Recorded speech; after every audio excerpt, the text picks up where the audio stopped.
It is day 7 of POEMVEMBER 2022. Today's poet of inspiration is Tadeyeske, and we'll be reading and making prompts off of her poem, Thank You, Future Lover. Here's my dog, who always comes in. Before we get to that, I will tell you who I am.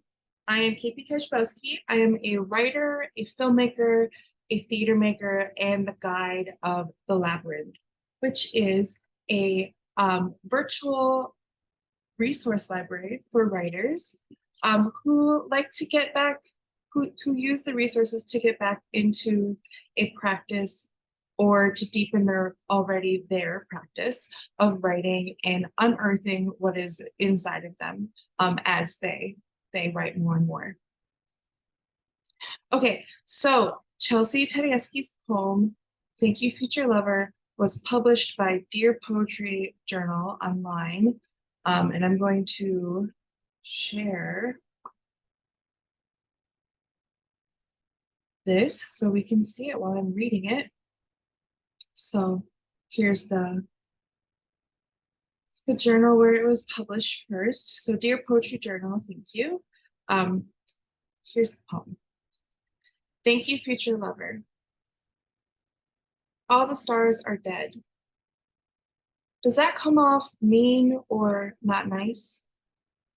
What I meant to say is it doesn't matter. They're still there. We're looking at them. I can't allow myself to piss in water, like emotionally. But with you, my secret could be danced with instead of going stiff in a closet. Anything that happens twice is a pattern. I like the part where you rub my warming genitals and my eyes roll soft like rabbits.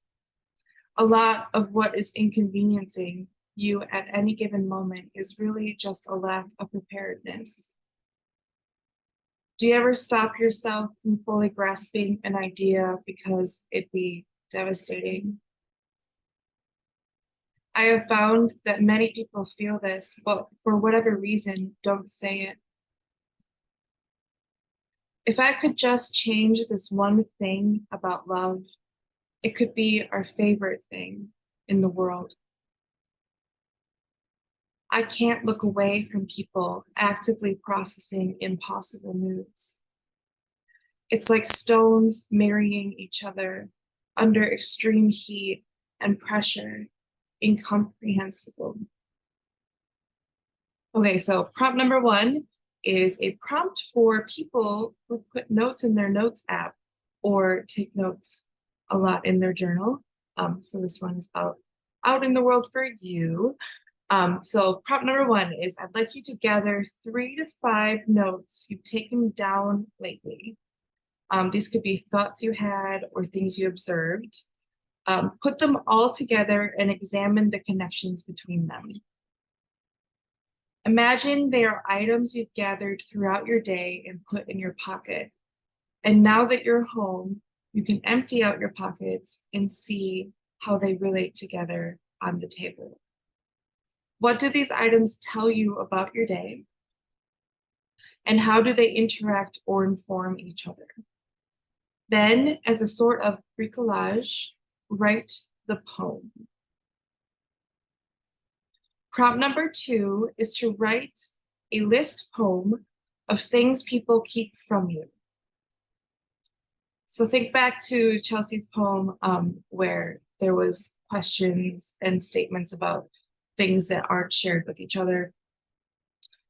So this list poem should include secrets people who know you well keep from you. So we'll take some imagination. And then this list should include secrets people who do not know you at all keep from you. Then tell us somewhere inside this list what you keep from all of us. Prompt number 3 is to write a poem using the first word from each of Tadeyeske's lines in this poem. This could be that you use all of the first words wherever you please as you're writing, or as the first words to your lines in the order that Tadeyeske wrote them in her poem. And in the description below, I put the first words in their order under that prompt. So that's there for you. And then below this third prompt in the description, I added a little bit of a word bank from words that the people in the Labyrinth Discord group offered 6 words each. Just a few of us did this as a way to build up language for while we're in the writing process, if we would like to get spurred by a certain word, or we don't necessarily know what image we're conjuring next. We can look at that word bank and see if one of the words fits like where it should be. So that's in the description for those who find that useful. And also in the description are links to Chelsea's interviews and websites and such like that, and her bio. She's born in the year of the snake, which is very important, and I'm glad she includes that in her bio. And you'll see that I have a preview of poets that we'll be using as prompt inspirers for the next few days. Tomorrow is Frank O'Hara, my first date poet, and I'll explain what that means in that video. And after that is Robin Wiegler, an incredible poet writing today. She, oh, Chelsea and Robin are both Virgos. I think that's important to point out because Virgo writers, in my humble opinion, seem to have that skill of rendering language to like exactness, but also leaving like moments of surprise in like kind of unsuspecting ways, like whether it's syntax or the line break creates a double meaning, that kind of thing. It feels like Virgo writers or people who have a lot of Virgo placements tend to have delight in using language in a mechanical way to surprise people. So I think that I see that very clearly. I do not think this. I know I see this very clearly in Robin Wiegler's work as well as Chelsea Tadeyeske's work. So I'm curious if anyone else. Oh, and then on November 10th, we have Natalie Diaz, who I believe is a Virgo as well.